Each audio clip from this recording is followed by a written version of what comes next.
the two-time World Champion Paulie Ayala. Today we're really excited because we have a great champion, Orlando Canizales, multiple division world champion, Hall of Famer, a friend of ours, Mr. Orlando Canizales.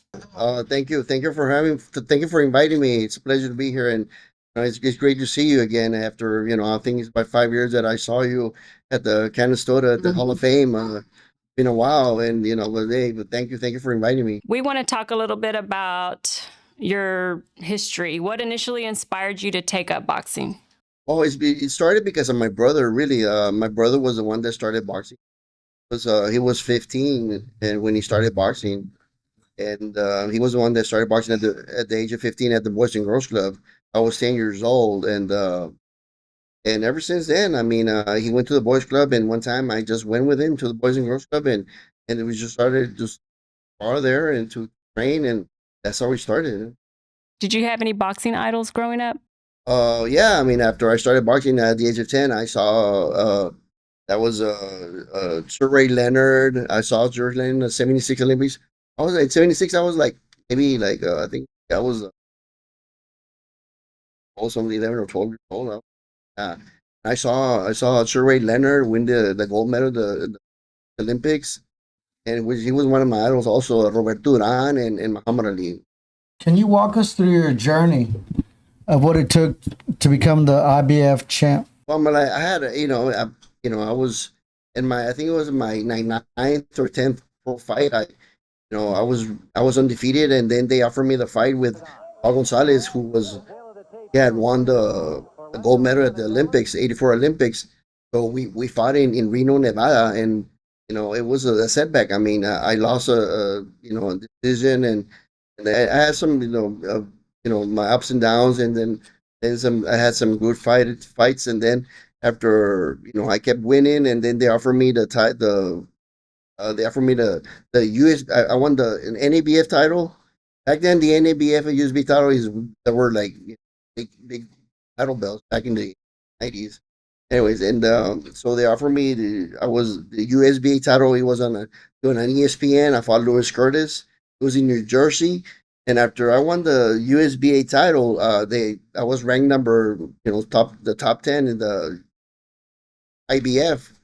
And then a couple of weeks ago, after I won the USB title against Louis Curtis, my manager Bob Spagnola they called me. He told me, "Hey, you want to fight for the world title against Kevin Seabrooks?"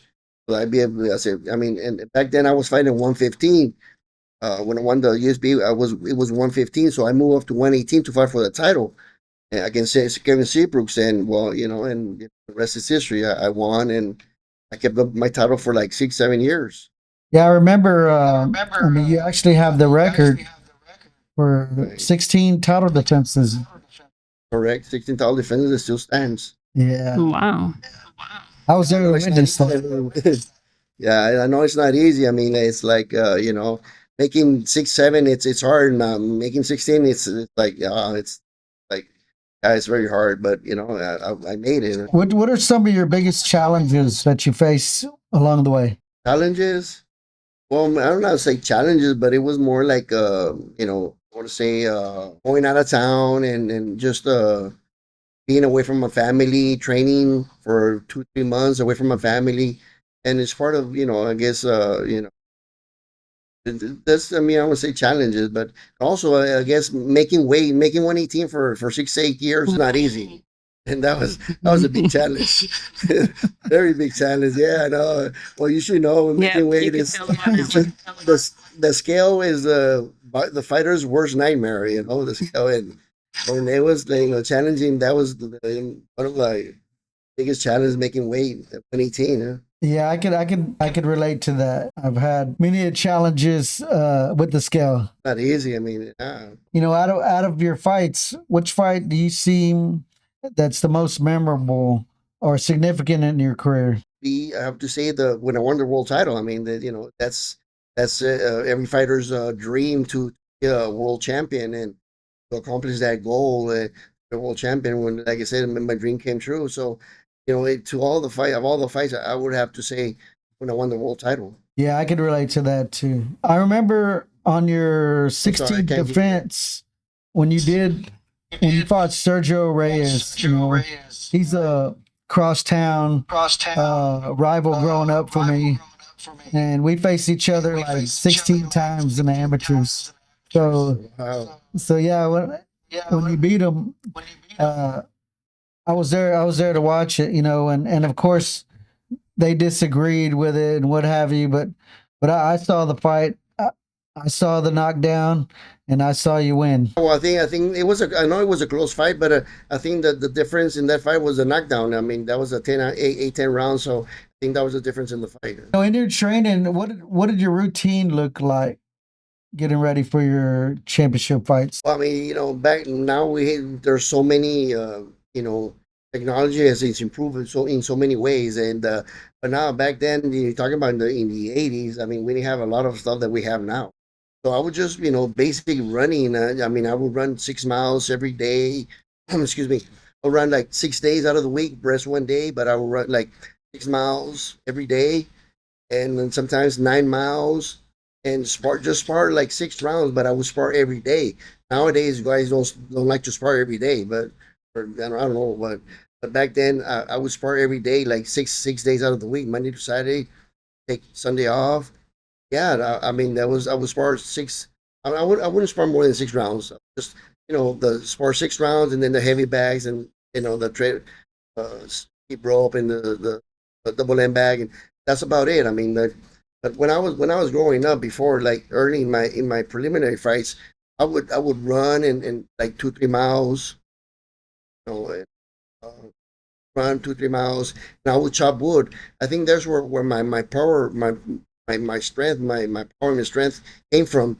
I used to chop wood every day, every morning. And I think that helped me a lot in professional career. I know you said that training has changed a lot. So back then, did you hit a lot of mitts? I mean, because mitts has become a big part of workout for these young guys, to where it looks like to me the trainers are working out too. That's well, yeah, yeah, they get a good workout too. But yeah, no, I mean, no, it was more sparring, and I would work mitts, but not that many. I mean, not that much. It was more sparring. I would spar, like I said, I would spar every day, and then hit the bags. That was about it. But mid work, it was like, it wasn't that much. So with all that work and the mental toughness in that, would you say that was your mental training as well, or did you do other things to prepare yourself mentally? No, it was just like, no, it's just like I've always kept my positive, my mentality very positive, and and I believe in myself, and basically that was it. I mean, I knew what my ability and what I'm capable of doing, and I just believe in myself, and I was very positive about On your opponents, who do you consider your toughest opponent you ever faced, and what made it particularly challenging? Wilfredo Vasquez, and Sergio Reyes. I mean, like I said, I have several fights that, tough guys that took good shots, and they were like tough guys. There was really tough guys that took great shots, and like I said, very tough fights. So it's hard to really pinpoint one fight, because, like I said, I had several tough fights. So in 1999, what led you to the decision to retire? Well, I fought Frankie Toledo. That was my last fight. I fought. I think it was at the Blue Horizon in Philadelphia. I fought Frankie Toledo, and I lost a split decision. And I think it was. I thought I felt burnt out. I mean, after 23 years amateur and pro, I did it for 23 years. I felt burnt out, and I said, you know what? I think this is the time for me to quit. I just decided to retire. How old were you? At that then, I was 33. How did it feel to be inducted into the Boxing Hall of Fame in 2009? Oh man, it was like, I mean, I knew, I was taking some college courses when I got the call, and and when I was, as a matter of fact, I was in class when Ed Brophy called me and said, you know what, I'm calling Ed Brophy, Mr. the executive director from the Hall of Fame. You're inducted. Like, I mean, I couldn't believe it. I was in shock. Like, Yeah, Wow. and I just, I mean, I left the class and I went home and I ran and told my brothers, my parents. I said, you know what, they just. I mean, it was just a great feeling to. And then when I Yes. got the call, when I got the call, I mean, it was a great feeling because I mean that's the ultimate recognition a fighter can get, and Absolutely. it was yeah. And then I mean, when I got there at the podium, it was very emotional for me. What an honor. I read that you went to Texas A&M International.